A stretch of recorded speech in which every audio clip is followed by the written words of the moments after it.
momento. Eu quero estar agradecendo a Deus. Na semana passada, se não me falha mal, na quinta-feira passada, nós oramos aqui pela vida de uma menina, da Laisa, né? E a Laisa, ela estava com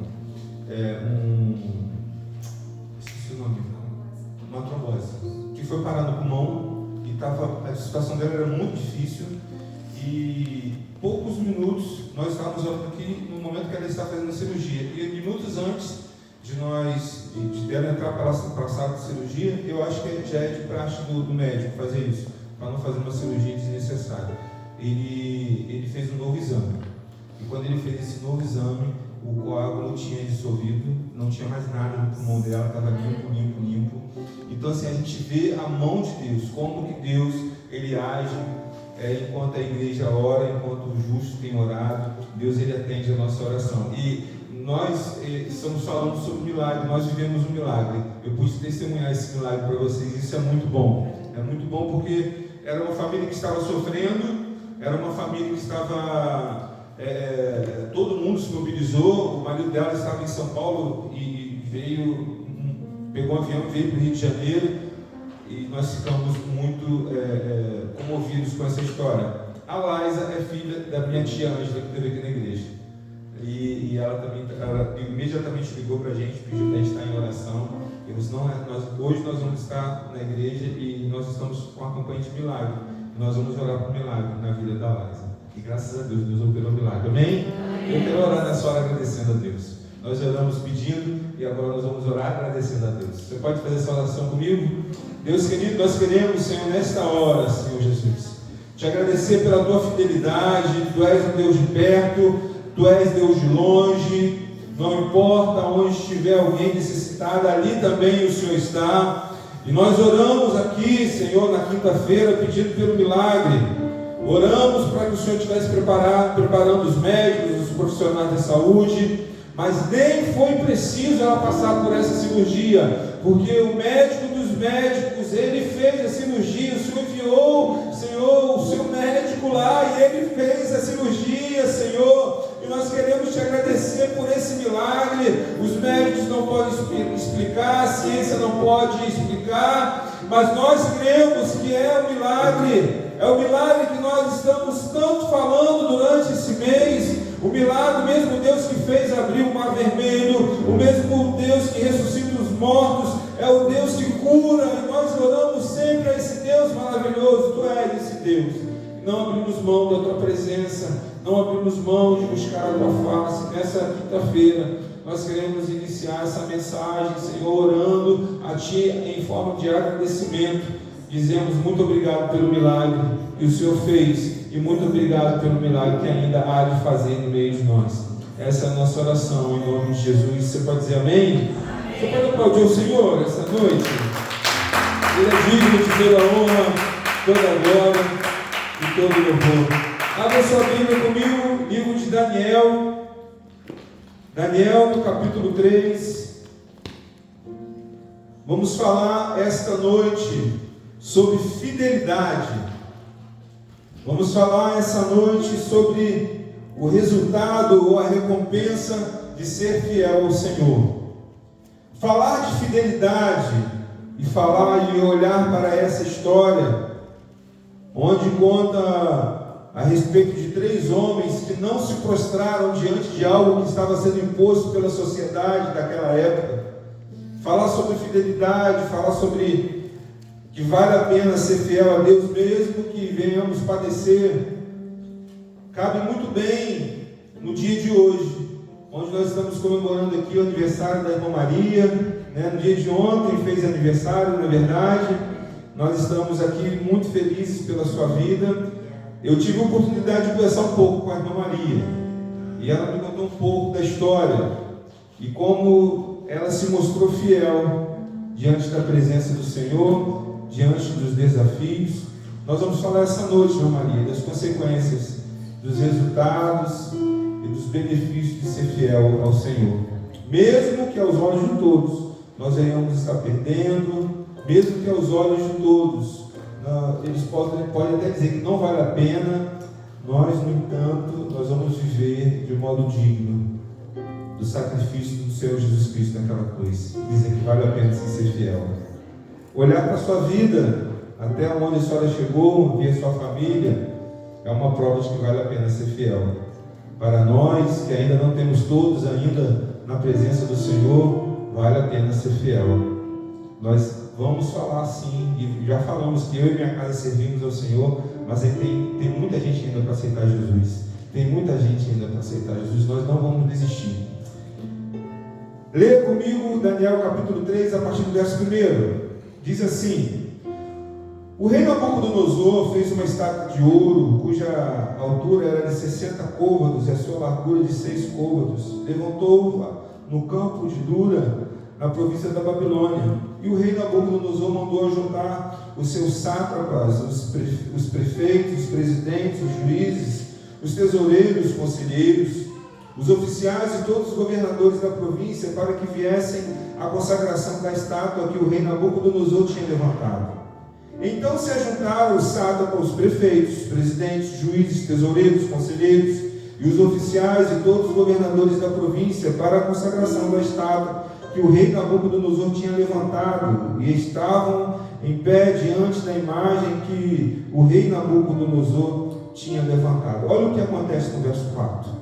E o arauto apregoava em alta voz: ordena-se a vós, ó povos, nações e gente de todas as línguas, quando ouvirdes o som da buzina, do pífaro, da harpa, da sambuca, do saltério, da gaita de fole, de toda sorte de música, vos prostrareis e adorareis a imagem de ouro que o rei Nabucodonosor tem levantado.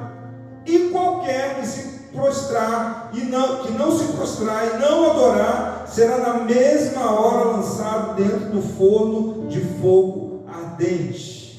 Agora acompanhe comigo no verso 10.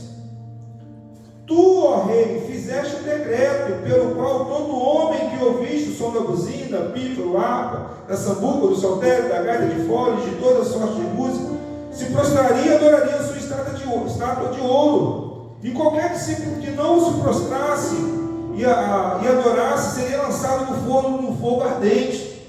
Olha o 12. E há uns homens judeus que tu constituíste os negócios da província da Babilônia, sendo eles Sadraque, Mesaque e Abednego. Esses homens, ó rei, não fizeram caso de ti. Os teus deuses não servem, nem a estátua de ouro que levantaste a adorar. Então o rei Nabucodonosor, com muita ira e furor, mandou chamar Sadraque, Mesaque e Abednego, e trouxeram a esses homens perante o rei. Falou Nabucodonosor e disse: é de propósito, ó Sadraque, Mesaque e Abednego, que vós não servis aos meus deuses, nem adorais a estátua de ouro que levantei? Agora, pois, se estás pronto, vou dar outra oportunidade. Quando ouvires o som da buzina, do pífaro, da cítara, da harpa, do saltério, da gaita de fole, de toda sorte de música, para vos prostrares e adorares a estátua que fiz, bom é. Mas se não adorares, sereis lançados na mesma hora dentro do forno de fogo ardente. E quem é o Deus que vos poderá livrar das minhas mãos? Resposta de Sadraque, Mesaque e Abednego, no verso 16. Responderam Sadraque, Mesaque e Abednego e disseram: ó rei Nabucodonosor, não necessitamos de te responder sobre esse negócio. Eis que o nosso Deus, a quem nós servimos, é quem nos pode livrar. Ele nos livrará do forno de fogo ardente da tua mão, ó rei. E se não, fique sabendo, ó rei, que não serviremos aos teus deuses, nem adoraremos a estátua de ouro que levantaste. Até aqui. Eu fiz questão de ler boa parte da história, para a gente poder ter uma noção do que esses três jovens estavam vivendo. Sadraque, Mesaque e Abednego era o nome pagão que foram dados a esses homens. Os nomes deles, na verdade, eram Misael, Azarias e Ananias. Os nomes deles judeus eram Misael, Azarias e Ananias. Esses homens, juntamente com Daniel, foi levado cativo para a Babilônia. Na primeira leva de todos os escravos, eles foram os primeiros. Era de praxe do Império Babilônico. Sempre que chegava para dominar uma nação, para dominar um povo, ele pegava a nata do povo. Quem era, pastor, a nata do povo? Aqueles que sabiam ler, escrever, os artistas, e dentre eles, e os mais importantes, os príncipes, aqueles que eram criados dentro do palácio, aqueles que estavam dentro do palácio, aprendendo as melhores línguas, aprendendo a cultura, sendo preparados para ser líderes naquela nação. Eles então, o Império Babilônico, ele, quando pegava um povo assim, ele pegava essa nata. Na primeira leva, quem foi? Daniel, Misael, Azarias e Ananias. Pouco antes dessa história, tem a história de Daniel, e juntamente com Misael, Azarias e Ananias, que estavam dentro do palácio, onde o rei teve um sonho, e esse sonho ninguém conseguia interpretar, até que Deus levanta Daniel, e Daniel consegue interpretar o sonho do rei, e ali ele é colocado já em um lugar de destaque junto com seus amigos, que decidiram não se contaminar em meio a uma sociedade que estava impondo algo sobre a vida daqueles homens. Eles decidiram ser fiel aos princípios e aos valores cristãos. Nessa história que nós lemos, o rei Nabucodonosor, ele levanta então essa estátua de ouro, aonde ele queria que todos se prostrassem diante dessa estátua para o adorar. E nós já aprendemos aqui na nossa igreja, que na cultura judaica, os judeus, eles se prostram somente diante de quem? Somente diante de Deus.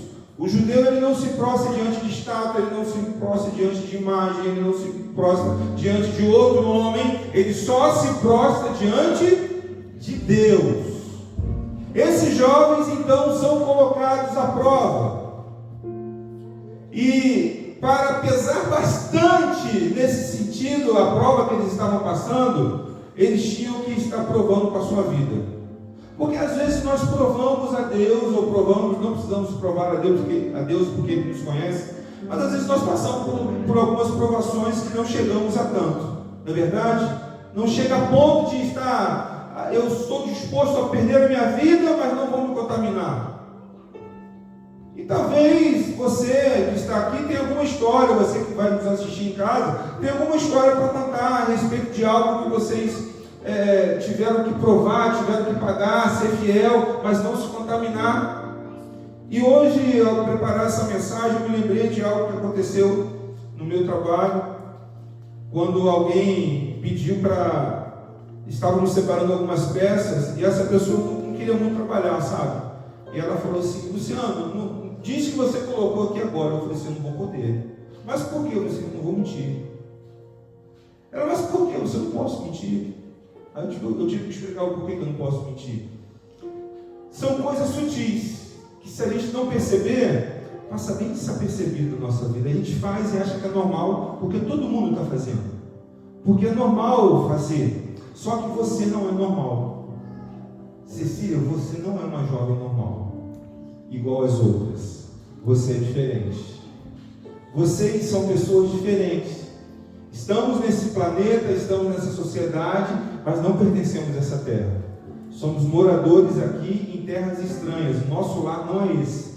Voltaremos um dia para o nosso lar. Estaremos um dia, de fato, no nosso lar. E nós já estudamos aqui, e o livro de Apocalipse diz que o nosso lar é bem diferente desse. As ruas são como de ouro, o mar como de cristal, anjos, querubins, serafins, pessoas que já morreram, que estão salvas em Cristo Jesus, iremos encontrar. Será uma grande celebração, um grande banquete, onde o Cordeiro estará à mesa, nós estaremos também. Não haverá mais choro, não haverá mais pranto, não haverá mais perda, não, tudo isso já passou, nós sabemos onde será o nosso lar.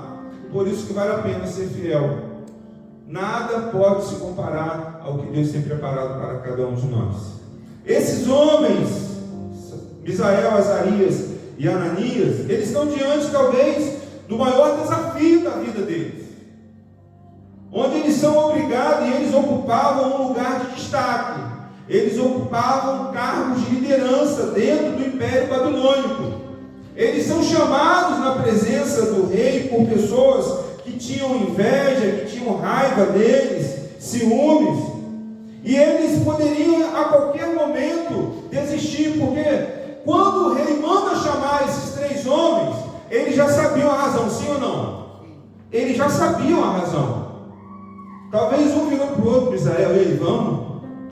E aí, Misael, o que a gente... Ananias, vamos fazer o quê? Vamos lá ver o que o rei quer. Vamos lá para ver o que o rei vai falar. Os irmãos acham que eles tiveram medo, sim ou não? Sim, gente. Eles tiveram medo. A Bíblia não diz, não conta os pormenores, o que aconteceu nas entrelinhas, mas eles tiveram medo. A Bíblia não conta como foi esse momento, quando eles saem, os 3, de suas casas, e vão andando até lá na presença do rei. E deixa eu falar algo para vocês. Todas as vezes que alguém foi chamado na presença do rei, ou seria uma coisa muito boa, muito boa, mas muito boa mesmo, ou uma coisa muito ruim mesmo. Nós vemos a história do filho de Jonathan, que estava lá em Lodebar, e ele é chamado na presença de Davi. Era uma coisa muito boa ou uma coisa muito ruim? Era uma coisa muito boa, porque Davi ia restituir a ele tudo que ele perdeu. Tudo que pertencia ao seu pai, Davi ia restituir a ele. Então era uma coisa muito boa. Mas no caso de Sadraque, Mesaque e Abednego, não era uma coisa boa, era uma coisa muito ruim.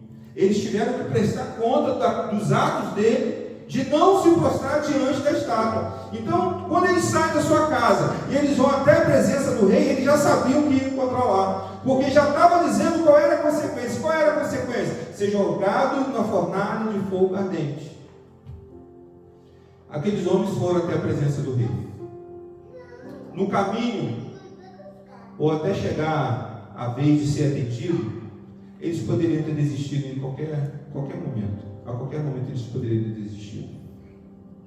Talvez foram até aconselhados, e aqui eu não estou cometendo nenhuma heresia, são possibilidades. Talvez eles foram até aconselhados a: olha, é só ajoelhar. Eu sei que vocês adoram a Deus, eu sei que vocês não estão fazendo de coração, mas ajoelhem aí rapidinho. Talvez foram aconselhados, mas em nenhum momento eles negociaram princípios. Em nenhum momento eles deram um indício que iriam desistir. Quando o rei então começa a falar com aqueles homens: olha, fiquem sabendo que quando tocam aí a trombeta, quando tocam a música, vocês não estão se prostrando diante da minha imagem. Olha, vou dar outra oportunidade, novamente. Quando o saltério tocar, quando a harpa, quando a gaita de fole tocar, quando vocês ouvirem o som de buzina, vou dar uma outra oportunidade para vocês poderem se prostrarem e me adorarem, e adorar a estátua, tudo bem? Aqueles homens dizem: não está tudo bem, não está nada bem. E eles poupam um tempo precioso daquele rei. Eles dizem assim: olha, nem perca o seu tempo, não necessita de fazer isso, porque nós não vamos nos prostrar. Nós não vamos adorar a sua estátua. E o rei retruca dizendo: você quer saber qual vai ser o Deus que vai te livrar? Será que o seu Deus vai te livrar dessa fornalha de fogo ardente? E eles são enfáticos em dizer: o meu Deus, ele tem poder para nos livrar. E o Deus, eles dizem no verso 17: eis que o nosso Deus, a quem nós servimos, é que nos pode livrar. É Ele que nos pode livrar. Ele é o único que pode nos livrar. Nos livrará do fogo da fornalha ardente, da tua mão também, ó rei. Se não, o que eles estão dizendo? Se Deus não livrar, ainda que Deus não nos livre, ainda que nós venhamos perder a nossa vida, ainda que eu venha perder tudo, ainda que eu venha morrer, fique sabendo tu, ó rei, que nós não serviremos aos teus deuses, nem adoraremos a estátua de ouro que levantaste. Uau! Homens convictos.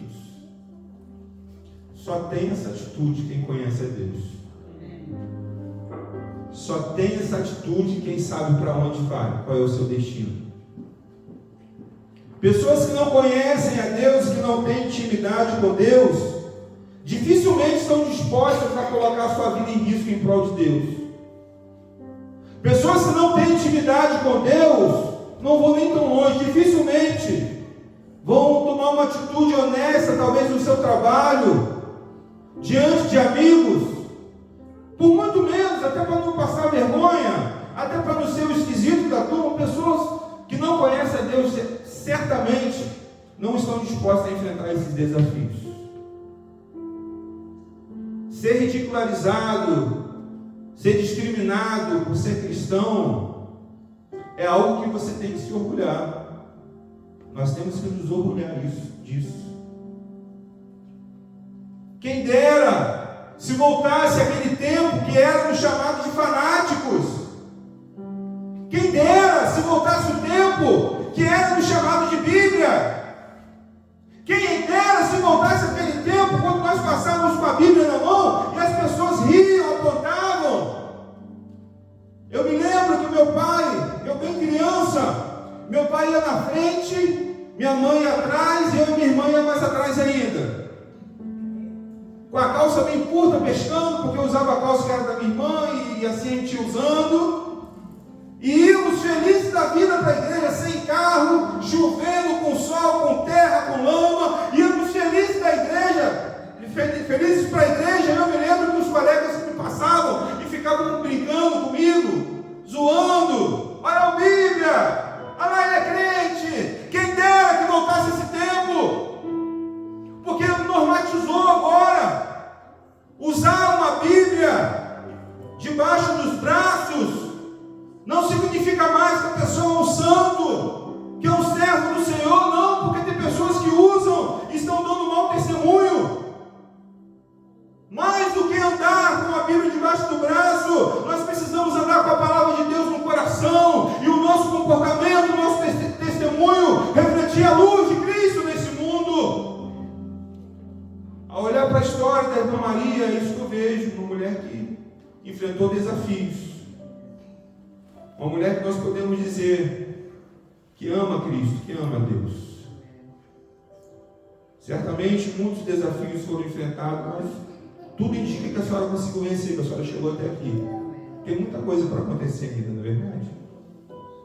Aqueles homens estão agora diante dessa sentença, e uma sentença de morte, porque no verso 19, o autor diz assim: então Nabucodonosor se encheu de furor e mudou o seu aspecto, mudou o aspecto do seu semblante, ficou enfurecido. Talvez se nós olhássemos para ele, iríamos falar: ficou possesso, o homem está bravo agora. O homem está bravo, não sei o que vai acontecer.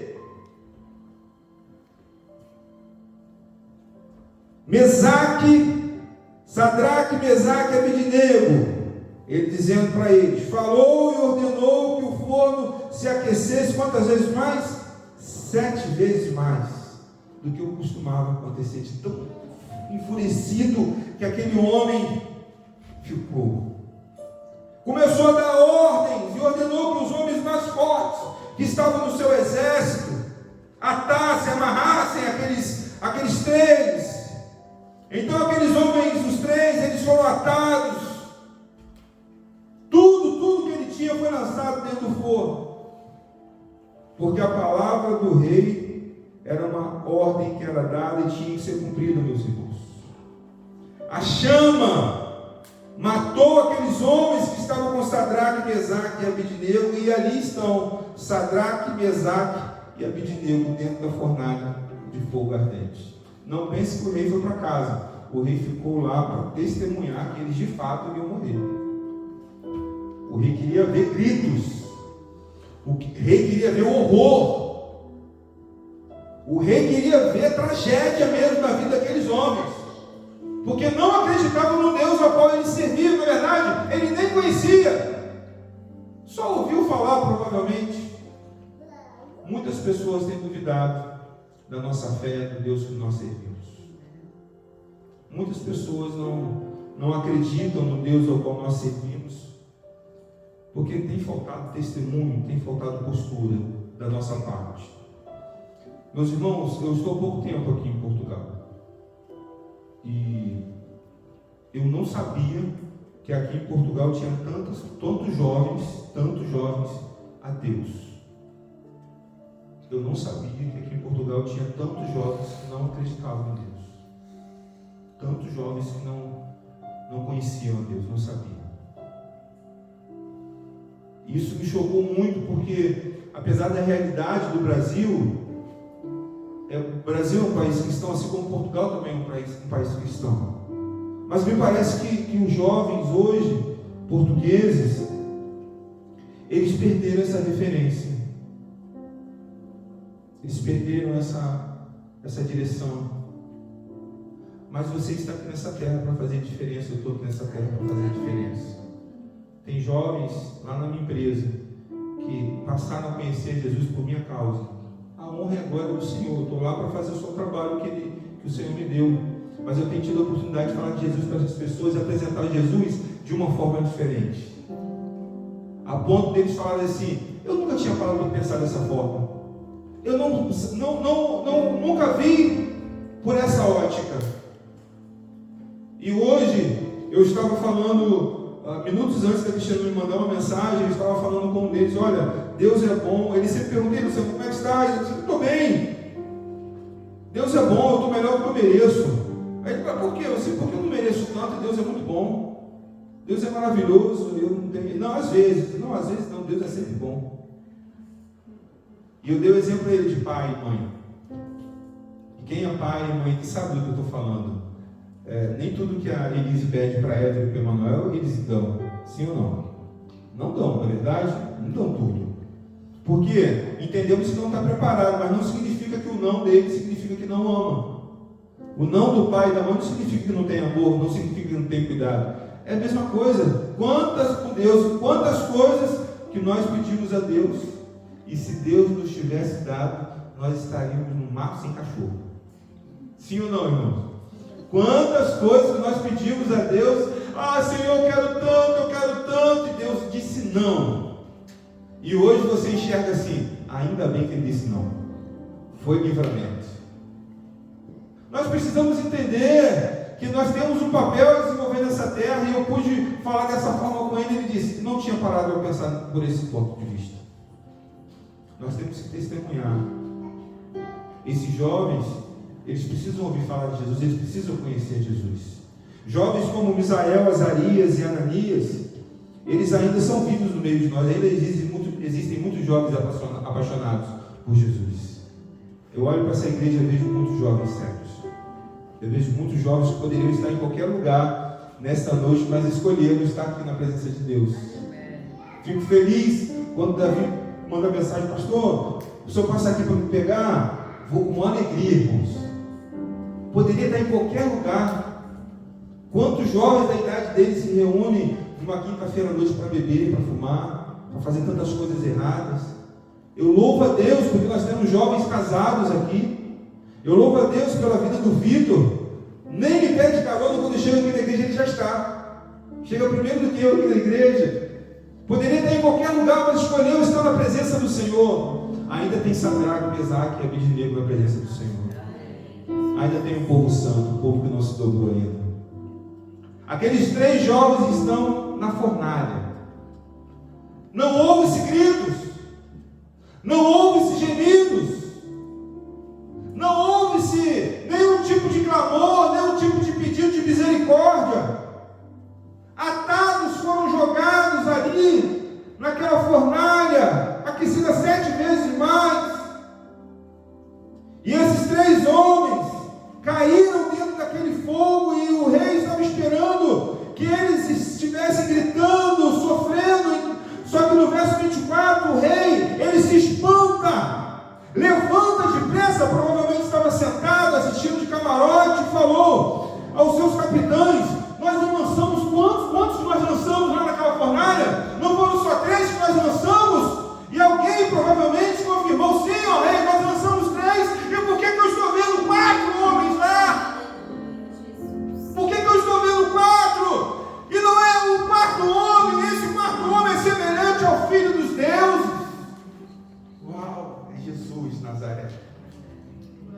Segundo alguns estudiosos, é a tipologia de Jesus, é o próprio Jesus que está lá naquela fornalha. Jesus estava com eles. Por incrível que pareça, para aquele rei, ao invés de gritos, ele ouviu silêncio. Ao invés de clamor, pedidos de misericórdia, desespero, ele não ouve nada.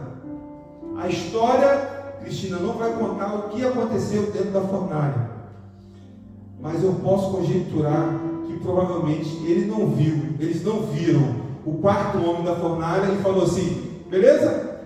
Vamos ficar aqui então. Vamos tentar nos colocar no lugar de Sadraque, Mesaque e Abednego. O que você falaria nessa hora? Quem és tu? Quem és tu? Por que nós não estamos mortos nessa hora? Por que nós não estamos queimando? Por que não está doendo? Não sabemos o que eles disseram, mas alguma coisa eles disseram para aquele quarto homem, para o Senhor Jesus. Não sabemos também o que Jesus disse para eles. Mas provavelmente o Senhor Jesus disse algo que acalmou o coração daqueles homens. Provavelmente eles receberam elogios. Provavelmente eles foram elogiados naquela fornalha. A Bíblia não diz o que aconteceu dentro da fornalha, mas eu me recuso, sabe, a acreditar que nada aconteceu, que não teve um diálogo dentro daquela fornalha. Eu me recuso a acreditar que não teve um diálogo dentro daquela fornalha. E eu e a Cris, nós temos um pensamento bem crítico, né? A gente gosta de fazer pergunta, geralmente que ninguém faz. A gente gosta de ficar pensando em coisas que geralmente ninguém gosta de pensar. E eu fiquei pensando o que aconteceu dentro daquela fornalha. Porque o resultado final, eles saíram dali, o rei se prostra, e o rei agora todos vão adorar o Deus de Israel, de Sadraque, Mesaque e Abednego, todos vão adorar esse Deus agora. O resultado final é muito lindo, mas o que acontece na fornalha? Eu aprendo com isso, que algumas coisas Deus só vai revelar na provação. Não queira saber antes, não vai saber depois. É na provação que Deus vai revelar. Eu não sei qual é a provação que você tem passado, eu não sei qual é a luta que você tem enfrentado, mas é na provação que Deus fala conosco. Foi lá na fornalha que eles ouviram a voz do Senhor. Foi lá na fornalha que eles ouviram que ninguém ouviu, nem na Bíblia está registrado que eles ouviram dentro da fornalha. Na sua luta, na sua guerra, na sua fornalha, Deus ele se revela. E o que ele vai falar vai dar paz para o seu coração. Vira para quem está do teu lado e diga assim: vale a pena ser fiel. Verso 28. Falou Nabucodonosor e disse: bendito seja o Deus de Sadraque, Mesaque e Abednego, que enviou o seu anjo e livrou os seus servos, que confiaram nele, pois não quiseram cumprir a palavra do rei, preferindo entregar os seus corpos para que não servisse nem adorasse algum outro Deus, senão o seu Deus. Por mim, pois, é feito um decreto, pelo qual todo povo, nação e língua que disser blasfêmia contra o Deus de Sadraque, Mesaque e Abednego, seja despedaçado e as suas casas sejam feitas um monturo, porquanto não há Deus que possa livrar como este. Então o rei fez prosperar Sadraque, Mesaque e Abednego na província da Babilônia. A mesma mão que talvez queira te destruir é a mão que vai servir para te abençoar também. Quando Deus manda, até o diabo obedece. Eu não sei se você tem enfrentado lutas. Provavelmente como de Sadraque, Mesaque e Abednego, não.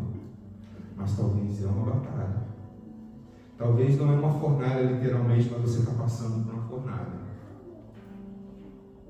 Não sei em que fase desse processo você está passando.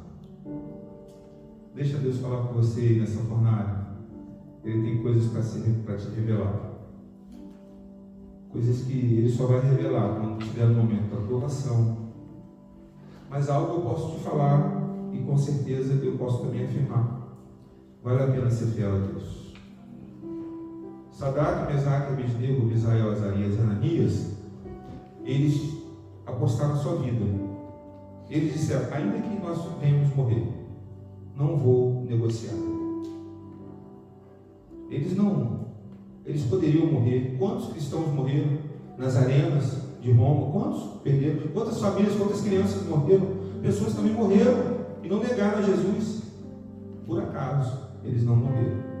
Mas tudo prova que eles estavam dispostos a pagar com a vida e não negar a Deus. O que foi falado dentro daquela fornalha, ninguém sabe. Mas o mesmo quarto homem que estava naquela fornalha, também passa por você. Também está junto com você. Você não está sozinho. Você pode dizer graças a Deus? Você pode se colocar de pé nessa noite? Quero ainda estar orando por você. Ele pode cantar uma canção? Deus colocar no seu coração. Deus colocar no seu coração. Eu quero estar orando por você nessa hora. Se você puder colocar a mão assim no seu coração. Deus querido, nós queremos, Senhor, nesta noite, te agradecer pela tua palavra ministrada aos nossos corações. Nós queremos te agradecer, Senhor, porque nós ouvimos a história de 3 homens que estavam dispostos a pagar com a vida, mas não adorar outros deuses.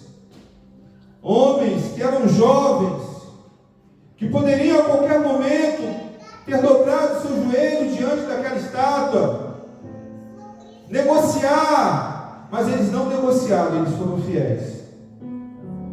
Senhor, e nós aprendemos aqui que é na provação que o Senhor se revela.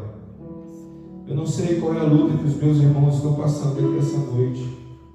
Eu não sei quais são os desafios que eles estão passando aqui essa noite. Mas nós temos exemplos a ser seguidos. Que mesmo com a nossa pouca fé, com a nossa pouca força, nós podemos ir além.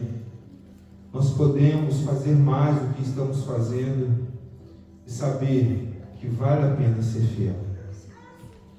A tua mão esteja sempre sobre as nossas vidas, nos livrando dessas provações. Mas ainda que venhamos passar por provações, que a tua mão possa nos sustentar da mesma forma, que sempre possamos estar na presença e na companhia do quarto homem da fornalha. Essa é a nossa oração, e eu coloco diante de ti a tua igreja, e libera essa palavra de bênção em nome de Jesus. Amém.